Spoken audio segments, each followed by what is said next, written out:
तो सबसे महत्वपूर्ण बात यह है कि धर्म विशुद्ध रूप से केवल एक व्यक्तिगत लक्ष्य हो, राष्ट्रीय लक्ष्य नहीं। मैंने कभी किसी के साथ गलत व्यवहार नहीं किया, लेकिन लोग मुझे मारना चाहते हैं। मौत की धमकियां आती रहती हैं। जो लोग मानते हैं कि वे आपको स्वर्ग भेजने वाले हैं, उन्होंने सबसे बुरे काम किए।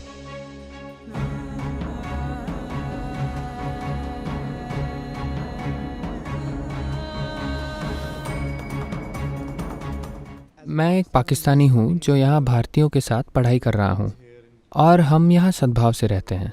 Outside that region, they do wonderfully well together. Of course. This is what my question is. मेरा प्रश्न है कि सीमाएं हमें बांटती हैं, लेकिन हमारी बहुत सी चीज़ें एक सी हैं। हमारी गरीबी एक सी है, भूख एक सी है। आप किसी भी दुख का नाम लीजिए, दोनों ही देश उसे भुगत रहे हैं। हमारे पास ऐसे लोग हैं जो भूखे सोते हैं, स्कूल के बच्चे स्कूल नहीं जाते। आपको क्या लगता है, क्योंकि अधिकांश भारतीय जनसंख्या युवा है और पाकिस्तान में भी ऐसा ही है, आपके हिसाब से हम कैसे मिलकर दुखों को दूर कर सकते हैं और बेहतर भविष्य के लिए एक साथ काम कर सकते हैं? Well, that's a dicey question. ये एक जोखिम भरा सवाल है। आपको ये समझना चाहिए, एक राष्ट्र भगवान की दी हुई चीज नहीं है, ठीक है? केवल जब आप धार्मिक आधार पर राष्ट्र की पहचान करते हैं या उसे बनाते हैं तो आप ऐसा मान सकते हैं, वरना हमें पता है हमने इसे बनाया है। वो भगवान का दिया हुआ दस्तावेज नहीं है, हम इसे लिखते हैं। उसमें संशोधन किए जा सकते हैं, जो भी लोगों की भलाई के लिए जरूरी हो उसके अनुसार परिवर्तन किए जा सकते हैं। तो आज की दुनिया में राष्ट्र कैसे हैं? अब भी हम वैसे नहीं बन पाए हैं कि हम एक दूसरे को गले लगा सकें और पूरी धरती एक राष्ट्र के रूप में रह सके। काश किसी दिन ऐसा हो पाए, लेकिन देखिए आप पहले से ही ब्रेक्सिट कर रहे हैं।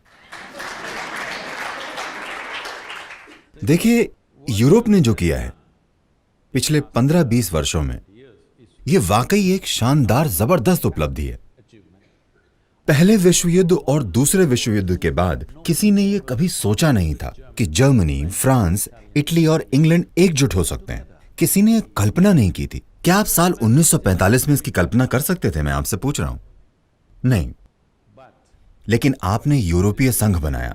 यह कोई छोटी बात नहीं है। ऐसा मत सोचिए कि यह सिर्फ आर्थिक व्यवस्था है, यह मानव चेतना का एक बहुत बड़ा विकास है। हाँ या ना? लेकिन अब आप ब्रेक्सिटिंग कर रहे हैं। आप जो भी कहें, लोगों ने इसके लिए वोट दिया है, ठीक है? लोगों ने इसे चुना है, कुछ आर्थिक कारणों से या अप्रवास के डर से या किसी वजह से। मैं इसके लिए किसी को दोष देने की कोशिश नहीं कर रहा, लेकिन मैं कह रहा हूं कि ऐसे ही ये भारत, पाकिस्तान, बांग्लादेश, ये पूरा क्षेत्र जिसमें श्रीलंका, नेपाल भी शामिल है, सब कुछ एक राष्ट्र जैसा था। हालांकि राजनीतिक रूप से हम थोड़े अलग अलग देश थे। एक समय था जब हम 200 से अधिक विभिन्न राजनीतिक इकाइयां थे, लेकिन फिर भी हम एक राष्ट्र थे। सांस्कृतिक रूप से और भी कई अलग अलग तरीकों से हमारे आपसी लेन देन एक जैसे थे। लेकिन जो भी कारण हो, इतिहास का पोस्टमार्टम करने और इस व्यक्ति, उस व्यक्ति, इस स्थिति, उस स्थिति को दोष देने का कोई मतलब नहीं है। यह हो चुका है कि किसी ने भूमि की भौगोलिक स्थिति पर विचार किए बिना बस नदियों पर, गांवों में, पहाड़ों पर रेखाएं खींच दी। ऐसी रेखाएं जिनकी आप रक्षा नहीं कर सकते, ऐसी रेखाएं जिन्हें निरंतर देखरेख की जरूरत है ताकि दोनों देशों के बीच सुरक्षा बनी रहे।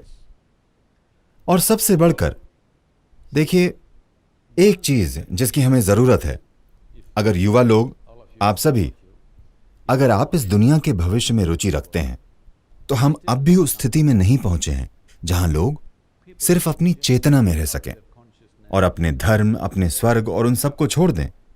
लेकिन हमें आपकी पीढ़ी में इतना करना चाहिए, आने वाली पीढ़ी को इतना तो करना चाहिए कि धर्म लोगों के लिए एक व्यक्तिगत खोज हो। जो लोग चाहें वे इन चीजों की खोज कर सकें, लेकिन यह महत्वाकांक्षा कि मेरा ही धर्म दुनिया को जीते नहीं होनी चाहिए। यह एक ऐसी उपलब्धि है जो आपको अगले 25 वर्षों में प्राप्त करनी ही होगी, वरना जिस तरह की तकनीकी प्रगति हमने की है उससे इस धरती पर भारी आपदा आएगी, है ना? तलवार के दिन खत्म हो चुके हैं, तलवार के दिन खत्म हो चुके हैं। और अब भी अगर हम उसी रवैये के साथ आगे बढ़े तो ये एक बहुत बड़ी आपदा होगी जिससे किसी को भी फायदा नहीं होगा। ठीक है, इस धरती को और धरती के किसी भी प्राणी को फायदा नहीं होगा। इस वजह से सभी को तकलीफ होगी। मैं कह रहा हूं कि आप सभी प्रमुख संस्थानों में शिक्षित हो रहे हैं। आप जिस भी धार्मिक पृष्ठभूमि से आए हों, बस एक बात अपने साथ घर ले जाएं। आप जहां भी जाएं वहां हर किसी को यह समझाएं कि आपका धर्म आपकी व्यक्तिगत खोज है। जो चाहे करें, ठीक है? आप ऊपर देखें, नीचे देखें, चाहे जहां देखें, यह आप पर निर्भर करता है। ठीक है, मुझे मत बताएं कि कहां देखना है। हाँ, मुझे मत बताएं कि कहां देखना है। किसी और को मजबूर ना करें कि यह रास्ता है, वो रास्ता है। अगर ये एक चीज ठीक हो जाती है तो भारत पाकिस्तान का झगड़ा खत्म हो जाएगा, क्योंकि सांस्कृतिक रूप से इसमें बहुत जुड़ाव है। ठीक है, हाल ही में दुबई में दक्षिण एशिया सम्मेलन हुआ था जिसमें मैंने भाग लिया था, लेकिन उसी समय भारत में एक आतंकी हमला हुआ और हमें आग्रह करना पड़ा कि सभी पाकिस्तानी सम्मेलन से बाहर हो जाएं, और दुर्भाग्यवश ऐसा ही हुआ। मैं उस मुलाकात की प्रतीक्षा कर रहा था, लेकिन उस घटना की वजह से उन्हें वो सम्मेलन छोड़ना पड़ा। इसका लक्ष्य यह है, हम सभी इसके लिए जोर दे रहे हैं कि दक्षिण एशिया क्षेत्र अर्थात भारत, पाकिस्तान, नेपाल, श्रीलंका, अफगानिस्तान, भूटान, म्यांमार, जो कि भौगोलिक रूप से एक हैं, वे यूरोपीय संघ की तरह एक हो जाएं। राजनीतिक रूप से आप अलग हो सकते हैं, आप जो चाहें धर्म अपना सकते हैं, लेकिन आर्थिक रूप से अगर हम एक साथ आ जाएं, एक समय में हम दुनिया के सबसे समृद्ध क्षेत्र थे। ऐसा इसलिए था क्योंकि उस समय हमने कई तरीकों से एक होकर काम किया, लेकिन आज कोई तरीका ही नहीं है। हर कोई अपनी छोटी छोटी सीमाओं में फंसा हुआ है। इसलिए ये एक ऐसी चीज है जिस पर हमें जोर देना चाहिए। अगर आप ये करना चाहते हैं तो सबसे महत्वपूर्ण बात यह है कि धर्म विशुद्ध रूप से केवल एक व्यक्तिगत लक्ष्य हो, राष्ट्रीय लक्ष्य नहीं, या एक वैश्विक लक्ष्य नहीं। वास्तव में यह अभी एक वैश्विक लक्ष्य है। यह सिर्फ व्यक्तिगत लक्ष्य होना चाहिए, कभी भी वैश्विक लक्ष्य नहीं होना चाहिए। अगर आप ये एक काम करते हैं तो भारत, पाकिस्तान और कई अलग देश वाकई एकजुट हो जाएंगे। Coming together will become a reality.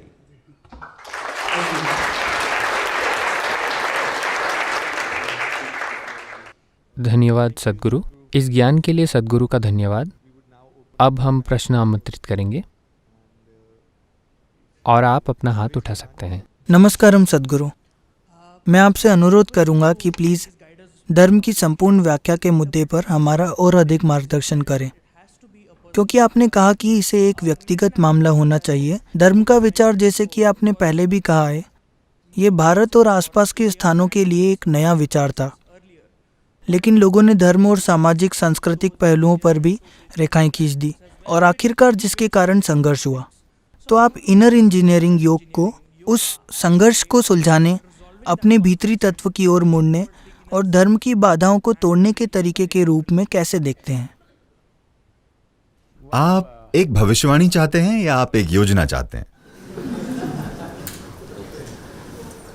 Those वे लोग जो योजना बनाने और उस पर काम करने के काबिल नहीं हैं, वे हमेशा भविष्यवाणी चाहते हैं। भविष्यवाणी का मतलब है आपको उम्मीद है कि यह होगा। आप ऐसा करने के लिए अपना जीवन लगा देने के लिए तैयार नहीं हैं। इसलिए मैं ऐसा कह रहा हूं, आप सभी युवाओं को इसके लिए प्रयास करना चाहिए। बेशक लोग आपकी हंसी उड़ाएंगे, कोई आपको मारना चाहेगा। मैंने कभी किसी के साथ गलत व्यवहार नहीं किया, लेकिन लोग मुझे मारना चाहते हैं। मौत की धमकियां आती रहती हैं। किस लिए? सिर्फ इसलिए कि आपने ऐसे सवाल पूछे जिनके उनके पास जवाब नहीं है। मैंने उन्हें कभी गाली नहीं दी, मैंने उनके देवताओं को गाली नहीं दी, मैंने कोई गलत बर्ताव नहीं किया। मैं सिर्फ सवाल पूछ रहा हूं। आप स्वर्ग में जाएंगे, ठीक है, लेकिन शरीर के बिना? तो आप अच्छा खाना कैसे खाएंगे और आप उन कुंवारी लड़कियों के साथ कुछ भी कैसे करेंगे? जब मैंने उनसे पूछा कि आप क्या करेंगे तो उन्हें इतना अपमान क्यों महसूस हो रहा है? तो एक लंबे समय से, कुछ हजार वर्षों से ऐसा ही हो रहा है। प्रश्नों को संभालने का एक तरीका यह है कि पूछने वाले को मार दो। यह अब तक एक प्रभावी तरीका रहा है, लेकिन अब और नहीं।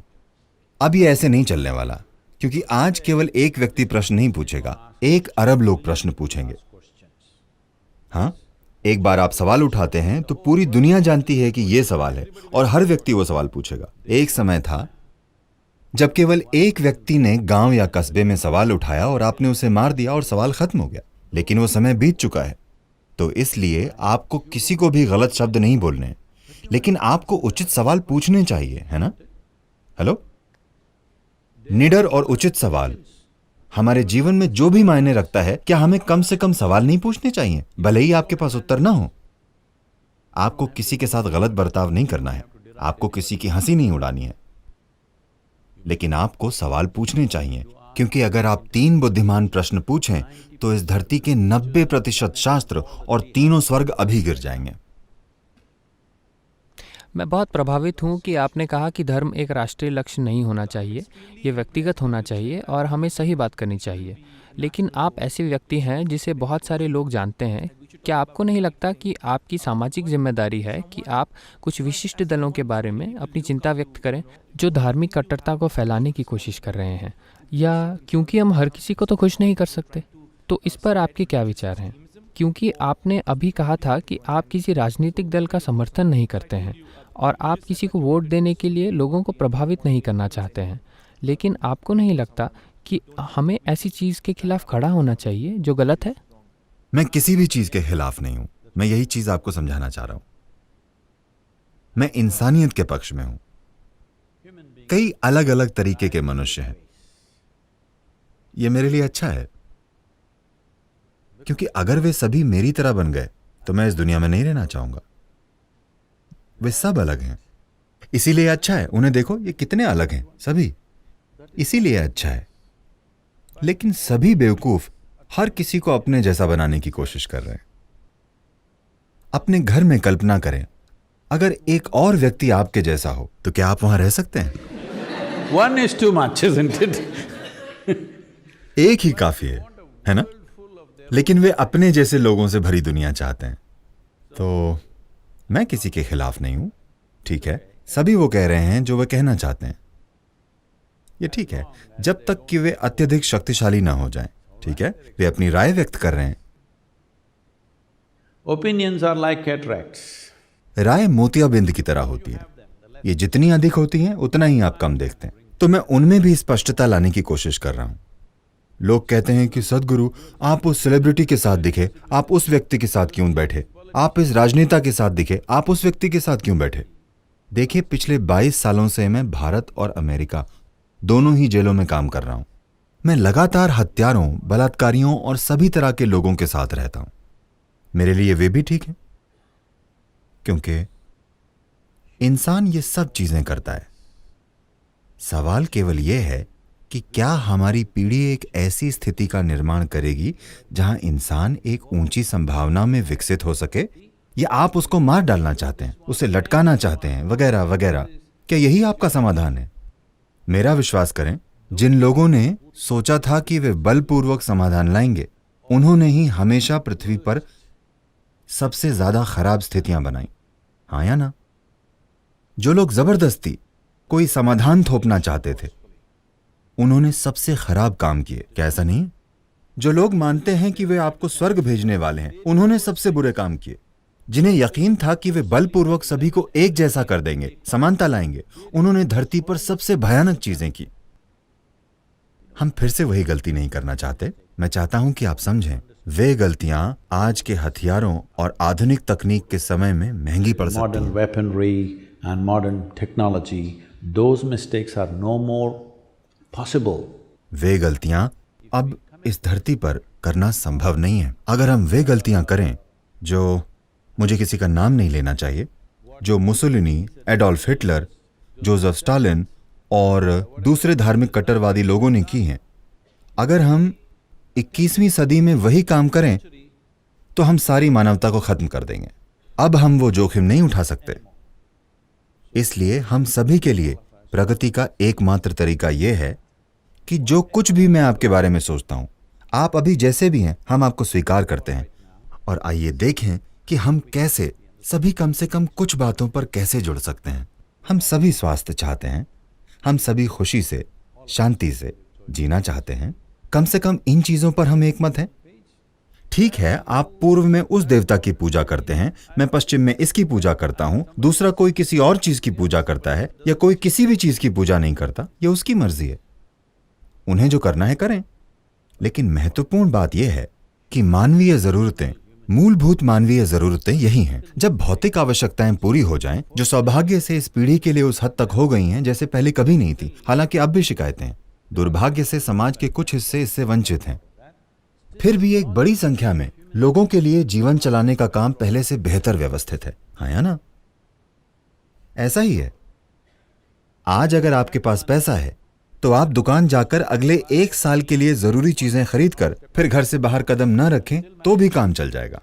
मेरा विश्वास करें, अगर आप यहां 100 साल या 1000 साल पहले होते तो आपको अपना दिन शुरू करने के लिए अपनी बाल्टी उठाकर 1 मील चलकर थेम्स नदी से पानी लाना पड़ता। आप में से कई लोग 1 मील तक पानी की बाल्टी उठाकर चलने के लिए फिट ही नहीं है। हाँ या ना? इसलिए जीवन चलाना पहले से बेहतर व्यवस्थित है। हमेशा से हमें भोजन, पानी, आश्रय, कपड़ों की कमी आदि समस्याएं थी। पहली बार ऐसा है कि आप सभी के पास अपने दादा दादी की तुलना में 5 गुना अधिक कपड़े हैं। हाँ या ना? आप सभी के पास अपने दादा दादी की तुलना में 5 गुना अधिक कपड़े हैं। आपको खाना भी मिल रहा है। और आज समस्या यह है कि खाना कम कैसे किया जाए। यह पहली पीढ़ी है जिसकी चिंता यह है कि कितना खाना खाया जाए। हमेशा हर पीढ़ी के लोग जब वे खाना खाने के लिए बैठते थे तो वे जितना पेट में भर सकते थे भर लेते थे, क्योंकि वे बहुत अधिक शारीरिक गतिविधि करते थे। अगर आप अपनी पिछली पीढ़ियों को खाना खाते देखें, वे जब भोजन के लिए बैठते थे, भारत में वे फर्श पे बैठते थे और पेट भर के खाते थे, और फिर वे थोड़ा और खाते थे, फिर थोड़ा और, क्योंकि वे बहुत अधिक शारीरिक परिश्रम करते थे। अगर आप इतना नहीं खाएंगे तो आपका ईंधन खत्म हो जाएगा। सचमुच ये पेट्रोल की तरह है, जैसे कि गाड़ी के टैंक को भरना। आप जितना भर सकें उतना भरना चाहते हैं। ये पहली पीढ़ी है जिसे सचेत होना पड़ रहा है कि कितना खाया जाए, वरना आप एक गुब्बारे की तरह हो जाएंगे क्योंकि आप कुछ नहीं कर रहे हैं। तो सब कुछ पहले से बेहतर व्यवस्थित है। जीवन चलाने का काम पहले से बेहतर है। ये मानव चेतना में बदलाव लाने का समय है। मानवीय चेतना को बदलने या ऊंचा उठाने के लिए हम विभिन्न स्तर की गतिविधियां कर रहे हैं। आपको कई तरीकों से इनमें हिस्सा लेना होगा, वरना आप समझ नहीं पाएंगे कि हम ये लक्ष्य पाने के लिए अलग अलग तरह की चीजें क्यों कर रहे हैं, क्योंकि इन चीजों को करना जरूरी है। अगर आप सभी मोहरों को नहीं समझते तो खेलना संभव नहीं। मैं चाहता हूं कि आप सभी इंसानी चेतना को ऊपर उठाने में किसी भी तरीके से भाग लें, चाहे खुद या हमारी मदद से। हम दुनिया भर में कई काम कर रहे हैं, प्लीज इसका हिस्सा बनिए। Please be a part of it. The important thing is, महत्वपूर्ण ये है कि सभी मनुष्यों का ध्यान उनकी भलाई और हर किसी की भलाई की ओर हो, चाहे वे कोई भी हो, चाहे कोई भी। वो मेरा बुरा पड़ोसी है, लेकिन मैं चाहता हूं कि वो अच्छे से रहे। ठीक है? ये महत्वपूर्ण है। मुझे ये कहने की जरूरत नहीं है कि नहीं नहीं आप एक शानदार पड़ोसी हैं। आप नहीं हैं, लेकिन मैं आपकी भलाई चाहता हूं। no. मैं कोई राष्ट्रीय टिप्पणी नहीं कर रहा हूं, कृपया ऐसा ना सोचें। चाहे वो पाकिस्तान से हों या केरला से हों, एक ही बात है। मैं कह रहा हूं कि मुझे आपके बारे में शानदार बातें कहने की जरूरत नहीं है। हाँ, तुम एक बुरे पड़ोसी हो, लेकिन मैं तुम्हारी भलाई चाहता हूं, क्योंकि मुझे पता है कि अगर आप अच्छे से होंगे तो आप मेरे साथ भी अच्छे से रहेंगे। अगर आप अच्छे से नहीं होंगे तो आप मुझे भी उस चीज से संक्रमित करने की कोशिश करेंगे। तो यह बहुत जरूरी है कि आपके आसपास का हर व्यक्ति अच्छे से हो, अगर आप खुद को अच्छे से रखना चाहते हैं। कैसा नहीं है? इसीलिए मैं कह रहा हूं कि आप बिल्कुल स्वार्थी बने। ऐसा क्यों है कि स्वार्थी और लालची बनने में भी आप कंजूस हैं? उसमें भी आप कंजूस क्यों हैं? कम से कम उसमें आप उदार हो सकते हैं। आप दूसरों को सब कुछ दे नहीं सकते, वो ठीक है, कम से कम आप पूरे स्वार्थी तो हो जाइए। मैं अपने लिए जो चाहता हूं, मैं हर किसी के लिए वही चाहता हूं। आइए एक संपूर्ण स्वार्थी दुनिया बनाएं। इसका मतलब है कि मैं अपने लिए जो चाहता हूं वही मैं दुनिया के हर किसी के लिए चाहता हूं। आइए इसे एक सच्चाई बनाएं।